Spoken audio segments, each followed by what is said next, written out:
Hi everyone, it's QuickyBaby and welcome back to World of Tanks and Wargaming are commemorating 80 years since D-Day, which will be tomorrow, the 6th of June, with a new battle pass where you can be able to get your hands on 3 tier 6 premium tanks, including a Churchill, a Sherman, and a premium version of the ARL. Now, you've got until the 4th of September to be able to complete the battle pass to be able to get each of these vehicles. However, for those of you out there who want to either get one of them first, or you're not sure if you're going to be able to complete all chapters and want to know which one you should get your hands on, this is the video for you. So firstly, I'm going to jump in the M4A3 in brackets 76W, and this is just basically a premium version of the Easy 8 inside the game.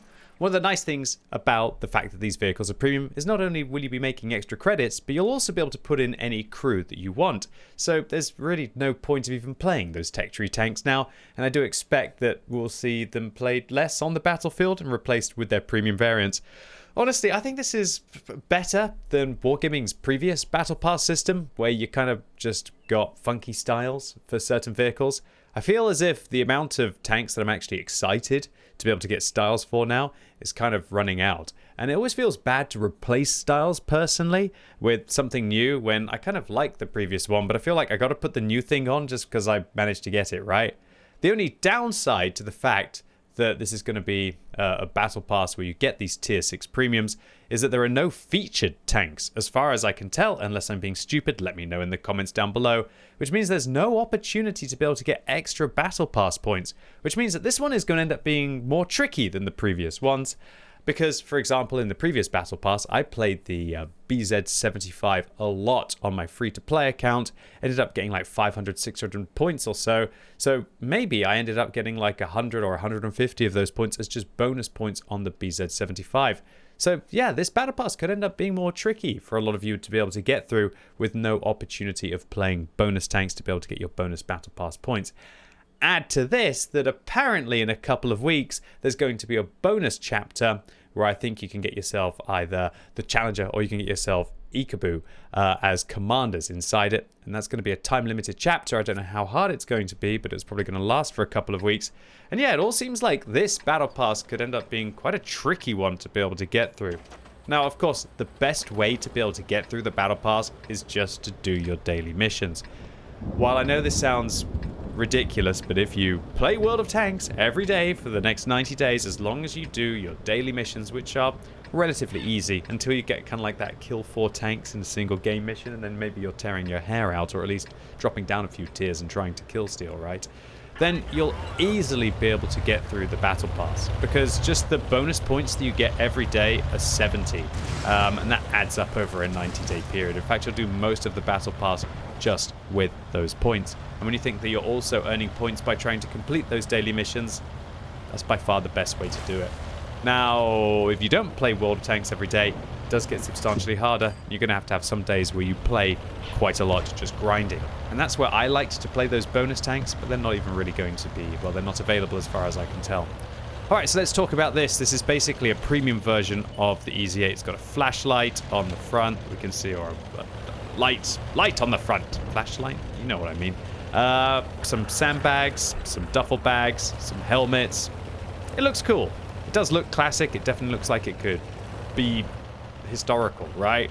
As opposed to a lot of what we had. Can you believe that we're going from Teenage Mutant Ninja Turtles to this? Like an actual kind of D-Day event? What a complete disparity. Have to let me know in the comments down below whether you think the Teenage Mutant Turtles is ridiculous. Do you prefer this? Do you prefer the D-Day event where you're getting basically premium copies of tanks that are already in the game? It's a pretty easy effort from Wargaming's perspective. All they have to do is really make 3 funky skins. Are you interested by these tier 6 premiums? Or do you think that they're just filler in your garage that you're never really going to play? Or are you really looking forward to playing one of these vehicles that I'm going to be featuring today, as they're one of your favorites? The funny thing about the Easy 8 is there's already so many premium versions of the Easy 8 in the game. You got like the Fury, you've got the Thunderbolt, I'm pretty sure there's some others.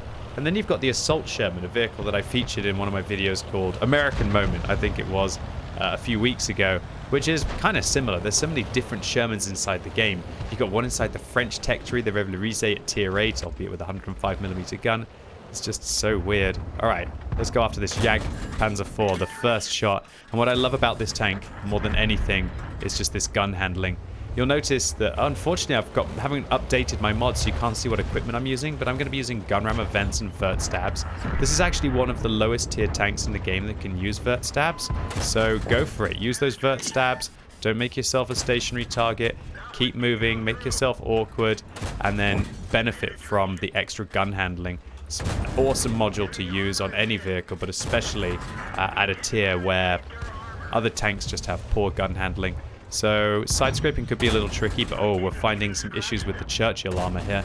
Maybe we're going to run into a little bit of a pain later on when we play the Churchill Crocodile, and that is that you can just shoot it in the front of the tracks and also still be able to damage it at the same time. But I'm worried about that SU. The Churchill managed to get me for the first shot.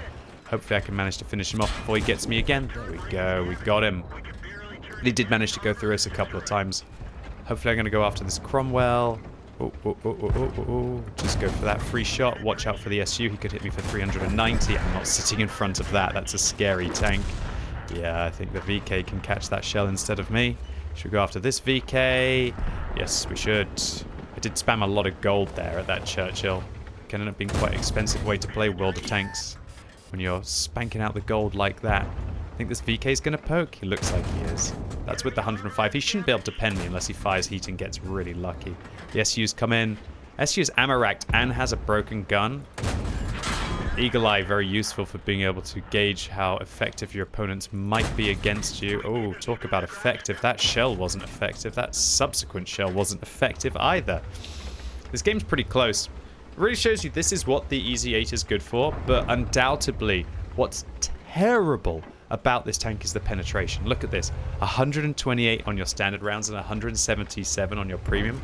It's okay when you end up in a nice matchup like this, but imagine if I'd got into a tier 8 game today and I wasn't shooting at tier 5s and I wasn't shooting at tier 6s. Then I'd be in an absolute state, unable to penetrate, ending up having to fire a lot of gold ammo at my opponents. That's the way that it goes with a vehicle like this. What's that Stug doing? He's trying to dirt me. I'm worried about the SU-100 though. Really worried about that SU-100. 390 will mean that I can't trade better later on, but hello little Stug. Man, that gun handling is great. It really is. 10 out of 10 recommendation to use like gun rammer, vents, and vert stabs on this tank. Keep in mind though, you're going to have bad view range if you do that. So I'd recommend to have a second build on this vehicle that you switch out to once you've got the field mod on the tank that allows you to do that. And then that will mean that you can have a... Oh, he broke my gun. Just straight up broke my gun.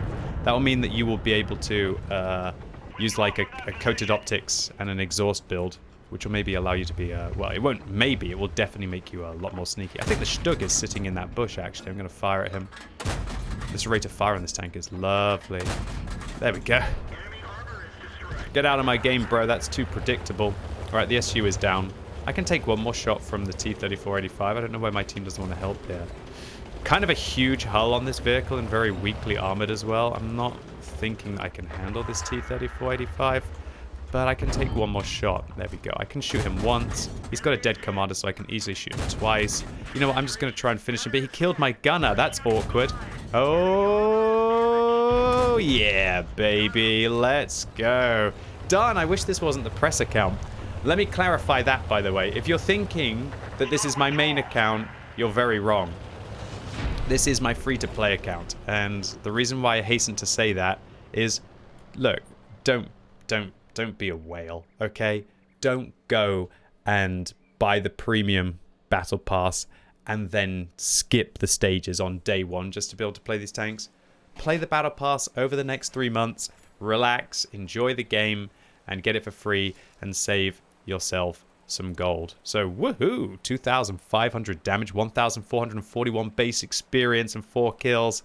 And because this is a premium tank, we made a good amount of credits profit. Even if we were to take away the 120k, oh, we would actually only just break even. But that's resupplying premium consumables at full cost, so we should take that into account. I'd like to clarify that these tier 6 premium rewards, they are not for having the 2,500 gold premium part of the battle pass. They will be for everyone the free-to-play players, everyone who doesn't purchase the premium battle pass, so I'll be getting them on my free-to-play account as well. So great start here for the premium version of the Easy 8. Once again, let me clarify, I think I got lucky in this game. And on top of that, I was dealing with tier 5 and tier 6 tanks, and this tank will be horrendous against 6, 7s, and 8s. So next up, I'm going to be playing a premium version of the ARL. This is the Char de Transition, also known as the CDT. And interestingly enough, this premium tank doesn't use the gun that I choose to use on the ARL. On the ARL, I like to use the 105mm and fire gold to have 330 alpha. It's such a crazy pay-to-win gun.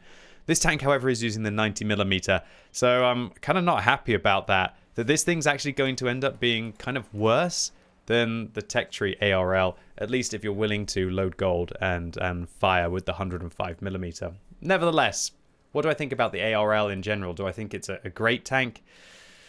Well, it's okay if you get to play as like a support vehicle, but as soon as you actually have to do the business, yeah, I think it's quite lackluster personally. I'm not really particularly excited for this one as the premium version. I like the Easy 8 one, but again, maybe if you've already got the Fury, that's not going to be too exciting to play the Easy 8, right? This vehicle, however, I mean, what are the highlights of it? It's reasonably fast. It's got a pretty good power to weight ratio. It's got ample penetration, okay accuracy, but horrible aim time, 3.4 seconds aim time. Its view range is okay. If you've got a good crew that you're going to be able to put in it, once you've got the field mods, you get that extra 3% view range, then you'll be all right there. That's the highlights of the ARL. Now, the downsides are that the armor isn't really that good. It can hold up in a nice matchup like this one, but it won't do so well in not a nice matchup. Add to that it's got horrible gun handling with awful aim time, which means that maybe you want to try and use something like a rotation device on this vehicle, try to improve that gun handling a little bit. Unfortunately, I don't think it can use vert stabs, so I'm electing to go with the turbo on this map, I think. Now I've got to decide about what I want to do. Do I want to hunt the middle, or shall I go the south on this map? Both of the options could be good, but one of them is probably going to end up being more effective, and I think a bridge push with a turbo could go well with this vehicle. Or should I go south and then I can sit hold down? But then I got to worry about the 2 self-propelled guns if I go south. Alright, I'm going to do a bridge push because the idea of having to play this game against 2 artillery just makes me very sad indeed. And I don't want to go and play against 2 arty. That will end up with me crying, most likely, quickly. Because this vehicle's armor on top is just horrendous. So again, this vehicle is a carbon copy of the ARL. One thing that's interesting is that Wargaming actually reacted to the community complaining about nerfing the Tech Tree tanks when they were going to introduce premium vehicles. And so accordingly, Wargaming did nerf the armor model on the ARL with the side of the turret, and they nerfed the armor model on the Churchill. But however, what they did in return is they actually buffed the hit points of those vehicles just a little bit. So kind of like lost armor in a relevant position, gained a tiny amount of hit points.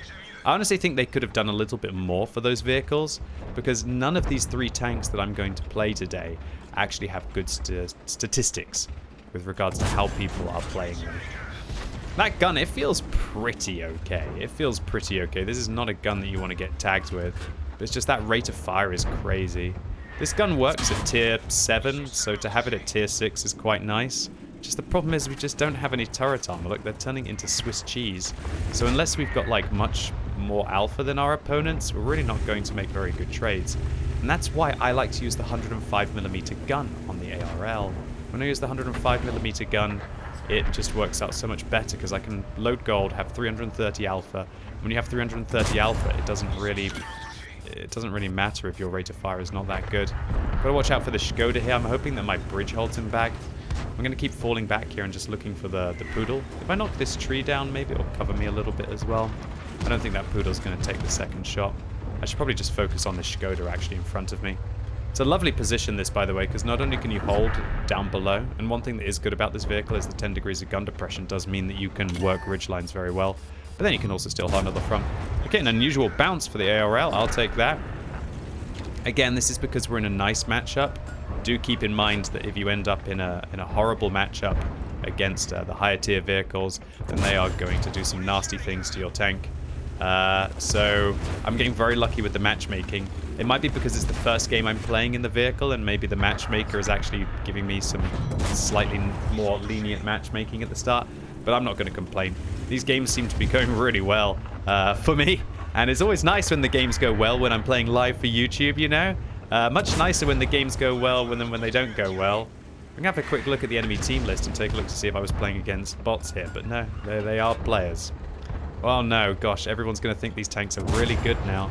And the beautiful thing is because these are just premium versions of tech tree tanks, if you like the look of them but you don't want to grind the battle pass, then you can just get the regular ones. Just make your way up the tech tree and you'll be okay. Alright, he's down. T14 is in a bit of trouble here. How good is this penetration, though? In the, oh, no. In the Easy 8, I had to fire a lot of gold. In this tank, no gold whatsoever, pretty much. Why would I be firing gold against these little tanks, you know? 212 pen not enough for you, bro? You know? Imagine not being able to get these vehicles with 212 pen. But, well, if you do need more than 259, it's definitely going to work out very well. What's this poodle doing? Should I go for a YOLO? Oh my lord. It looks like it's my lucky day, boys and girls. It looks like it is my lucky day. I don't get this RNG on my main account. Do you think Wargaming's giving me blessed RNG on my press account today? Oh no. All of the tinfoil hatters, I hear them on their keyboards.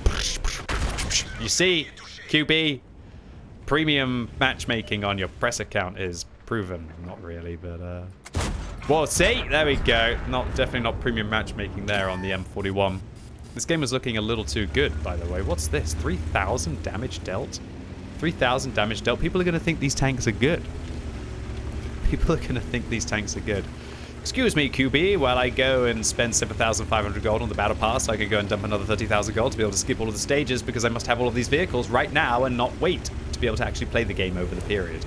Honestly, the most stupid thing that you can do in World of Tanks is to skip the battle pass by spending gold. Just play, and even if you don't know how much time you're going to have to be able to play, even if you don't know how much time you're going to have to be able to play, you can just wait and then see how much you're going to play. Because the thing is it doesn't disappear. Your time isn't going to... the battle pass isn't going to disappear. I'm trying to get ready so I can take a screenshot, and you keep getting in my light. He doesn't understand. I'm trying to get a good, nice little picture for YouTube. And he's getting in the way. Okay, that looks good. Great multitask. Anyway, it's a good-looking tank, and the fact that it's like a real historical tank, it is cool. I'm kind of a little bit split. I think it's really nice that Wargaming are putting in premium versions of tanks that we already have. It does diminish them inside the game as tech tree tanks of being a little bit cool. Wow, we've got nearly the same amount of experience as we did previously as well. 1,468, awesome. 3,000 damage, awesome. The amount of credits we made, awesome. Awesome, super lucky. Look, the Churchill can't do well as well. Why couldn't this have been my main account, okay? If this had been like my main account, where's the statistics? Here they are. If this had been like my main account, I could have just like left the CDT and like this Sherman here and then just be done with it and just like moved on, you know? That's what I could have done. All right, unfortunately that's not the case. I could have played the Crocodile now, the Churchill Crocodile. So the Churchill Crocodile, I believe, was actually a Churchill version that used flamethrower. However, there's no flamethrower in this version of World of Tanks. Although now the Russian version of World of Tanks, I don't know what it's called, Mir Tankov or something, actually has flamethrower vehicles. I don't exactly know how they work. Whether I would want to have them inside the EU version of the game as well, that's another question altogether.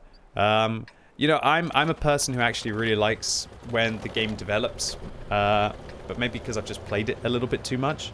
So I like it when they add new features. As long as they don't break the game, I think it's cool. And it's just fun to be able to have things. Now, I'm not sure how I would make flamethrowers work inside the game. How would I make flamethrowers work inside the game? I think if I was to put flamethrowers inside the game, they'd probably just do continuous damage. Maybe I would make them so that they're effectively low DPM, but they just continuously do damage. and kind of like negate armor, because I guess that's the kind of thing as to what a flamethrower would do, right? But would a flamethrower work against a tank? Well, I guess if you went for the vents or you went for the exhaust or something, I don't know. I know that Molotovs on top of vehicles, if they were put in the correct positions, could be absolutely horrendous. It just seemed a bit silly to have, like, the whole purpose of, I guess, a Churchill Crocodile wouldn't have been to use a flamethrower against a tank, would it? It had probably been to use against a bunker or a pillbox or like suppressive fire from that regard. So it is a bit of a shame that while they call this the Churchill Crocodile, it doesn't really have the any of the crocodile nature, right? Well, I guess you could look at it as a crocodile. It's going to go snap, and hopefully we're going to snap up the enemy team. Again, I've got really nice matchmaking. I don't know what to say. Maybe it's because I'm on my press account. I get to play against new players towards the middle tier. I'll take it. Anyway, let's talk about the Churchill. What is there to say about this vehicle? Well, the tank's got impressive damage per minute, and now the Churchill has had its top speed buffed relatively recently in patch history. It's also not the slowest. I'm going to be using durability, gun rammer, and turbo on this tank. That's going to give me maximum kind of like firepower while also still having the mobility and having the durability. It's very important that you use a durability device on this vehicle because of the way the tracks go over the hull. This actually counts as a hitbox behind the tracks. Accordingly, that means that you will get farmed. If they lock your tracks down, they will keep shooting your tracks and not only lock you in place, they'll also get to farm you as well. So be careful there. The real interesting thing about this tank is the turret armor. In this kind of a matchup, it's actually pretty darn good. So I'm going to go and get in front of these M6s and just see what I can do. I really think that this account, because I haven't played many games in it, and I'm playing this tank for the first time, that it's giving me, like, matchmaking against some very casual players here. Like, if I didn't know better, I would say that these were bots. Or is this just people coming back and playing World of Tanks because of the D-Day event? I don't know what to say. They're not bots, because they're not playing like bots. The way that they move, they're definitely not bots. They look like... It's just they're very casual players. Very casual. It's as if I'm playing kind of like the Christmas time. At Christmas time, people play incredibly casually as well. Jammed my gun, but didn't actually damage it. I think I should focus that OI because he's got such a big gun, but wow, that gun depression is pretty horrendous on this vehicle. This is working out pretty well for me so far. This turret is actually doing very well because no one's firing gold at me for some reason. I don't know why anyone's not firing gold at me. I seriously think there's some kind of weird matchmaking right now. This is so peculiar, it really is. It's like I'm playing against new players. I'll have to inspect some of their stats in the post-game. I think that's the only way that I can do this. I have to take a look. I'm looking to see, are they bots? They're not bots. This is so bizarre. Either that or I just became god tier at World of Tanks instantly overnight. I don't know, I just went to bed and had a dream, woke up, and suddenly everything just goes my way. He says that as he just gets penned by a QB1. Oh, here comes the gold round. Oh no, all of my RNG seems to have lost. I should have taken it while I had it. But this is not a bad game. I've done 2,600 damage, but somehow my team is still down on hit points. I've just been sitting in the pocket and just going at these guys. It's been a pretty brutal round so far. No, there's the gold rounds. It looks like they're overmatching the top of my tank. In a bit of a sticky wicket now. I'm going to have to wait for my team to take a few of the shots for me. But I feel like I also still have to just go, otherwise they're going to farm me. It's not like they're going to be nice to me. Oh no. OI's got a lot of health. A lot of health. Ah, we're down. I got killed by first Maxim. Rip. So that is still not bad. 2,887 damage. That is a great game. I wouldn't be surprised if this comes out as a high caliber. And yeah, you can see the downside to this vehicle. That unfortunately, the armor isn't great. It's not consistent in all of its areas. But this is how you have to play this Churchill. It's not an intelligent tank. What you want to do with this vehicle is literally just get yourself in a position, use your great damage per minute, and hope that your opponents suck. And even though we did as much damage as I would feel was good, great in a tier 9 or good in a tier 10, it's not going to be enough to take this game down. Just to put that into perspective, our 2,800 damage is literally about half of the enemy's remaining health here. So yeah, we did about like a quarter of the enemy's entire hit bar, but it wasn't enough and didn't work out for us. So, all in all, Churchill, Sherman, ARL. If I could only get one, which would I get? Probably the Churchill Crocodile. I think the Churchill Crocodile is the best of the vehicles. Then followed by the EZ8, then followed by the ARL. But that's just me and my personal preference. And it's nothing to do with the fact that I'm English and I'm putting the French tank last and I'm putting the British tank first. And the Americans, they're acceptable, they're in the middle. Nothing to do with that, of course. No, I just feel like the Churchill's gameplay is simple, but the tank is actually quite powerful with that simple gameplay. I feel that the Sherman, I've already got like a Fury. I've already got a bunch of tanks like that. But there aren't that many premium tier 6 British heavies that aren't like memes like a TOG or useless like the tier 7. I can't even remember the name of it, FE201, which is kind of like a cut down Carnarvon with just none of the fun. I think this tank will do well for a lot of players, actually, and it's a really simple tank to play. A bit like the Churchill 3, upper tier, with better armor and a much better gun. Just rock into your opponents, hope they suck, and just go for it. The only downside to this tank is it's really not very high skill or has a lot of opportunity for you to show off because of that horrible turret and the hull. And so you do have to just hope that your opponents are bad. You can't like angle the turret really because of the incredible rate of fire. So you can't like defend yourself intelligently because you've got good alpha. So that's the, I guess, the downside of the vehicle. So all in all, those would be my picks. I think they're all mediocre tanks for sure. But hell, if Wargaming are giving us not one, not two, but 3 tier 6 premium tanks in a battle pass instead of getting skins for vehicles that maybe I may not be interested in, that gets a big thumbs up from me. And when you also take into account Wargaming are enabling the entire community to get 2 tier 6 premium tanks for free by clicking their D-Day map on the website and by watching Twitch streams like mine, for example, every Monday and every Friday at 9 a.m. UTC, you can get yourself 5 tokens on a Monday, 10 tokens on a Friday for the next 3 weeks. Although you've missed the Monday stream, unfortunately, by now. And that will give you 45 points that will allow you to either get Tiger 131, the TOG, the Britannia Panther, or the best one to get, Cromwell Berlin. Definitely one of the best tanks tier for tier in the game, in my humble opinion. Absolutely for free. So in theory, you can get 5 tier 6 premiums from the D-Day event and then 3 from the D-Day Battle Pass. So thumbs up from me. It's a good time to be a tank collector in that regard. This game was brutal, man. I did 3 times what the next tank on my team did, and I honestly think I did about as much damage as the rest of my team combined. Unfortunately, it wasn't enough. Let's take a look at the kinds of accounts. Okay, literally, brand new reroll. Interesting. Again, brand new, possibly a reroll if he's getting 52% wins. This guy, new player. Wow, I am actually... shows you that there is new player matchmaking.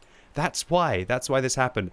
I'm not playing against bots, but I'm playing against some players who are clearly... that's not a new player. New players don't get like 53% wins. They must be re-rolling their account. But I was right with the kind of matchmaking that I was getting. So yeah, new accounts get different kinds of matchmaking. That is for sure.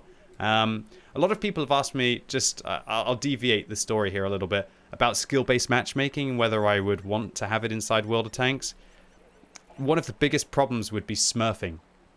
So imagine if I borrowed a friend's account, or they wanted me to do some of the hardest missions in the game, or get them a 3rd mark of excellence or something, and I got to go in as like a 60-odd% win rate player and go and play against whole teams of 45% win ratio players. It would be awful. It'd be like what you've just seen for the last 3 battles, where I don't know, maybe this is egotistical, but I kind of feel as if I just ruined the game almost for the other 29 players. Unfortunately, in this one, I couldn't manage to do that. But just an interesting observation. But I digress. I'm detracting from what the video is about. And that is, I'd like to say a massive thank you to Wargaming for the generous 5 tier 6 premiums that you could be able to get completely for free. And personally, I think this might be the best battle pass yet. Although, actually, when I think about it, I think the Warhammer battle pass was the best one. The only problem with the Warhammer battle pass is they didn't do voice acting for all of the commanders that you could manage to get. But man, those styles, it's never coming off the E100. Anyway, ladies and gents, boys and girls, that's it for today. Showing you all of the new D-Day premium tanks. Really hope you enjoyed this video, or maybe it was just useful for you. If it was, give it a thumbs up. If you hated it, give it a thumbs down. And let me know in the comments down below whether you are excited for either of these 3 vehicles. Is there one specifically that you really want to get your hands on? What do you think about Wargaming giving us tier 6 premium tanks in the battle pass instead of giving us skins? And also, what do you think about the fact that there aren't any tanks that are featured in this battle pass? But wait 1 second. I just clicked how to earn points, and it's saying that the M4A3E8 pattern, the Centurion Action 10, and the AMX M451 looks like it's actually making extra points. So correct the YouTube comments down below. It does look like you are going... Yeah, there are... So Wargaming has thought about this, and even though they're not featured in the Battle Pass, you can get yourself extra points in the Centurion Action 10. You can get yourself extra points in the M48, and you can get yourself extra points in the AMX M454. So thumbs up to Wargaming for realizing that, and especially considering that bonus chapter is coming up for the Battle Pass, then I would recommend grinding these vehicles if you want to be able to make quick progress. Anyway, that's it for today. Really hope you enjoyed this video. If you did, give it a thumbs up. If you hated it, give it a thumbs down. Let me know in the comments down below which vehicles you're excited for. And looking forward to seeing all of you this Friday for more token drops so I can feed the World of Tanks community more free Cromwell Berlins. And as always, thank you so much for watching. You've been epic, and hopefully I'll see you soon.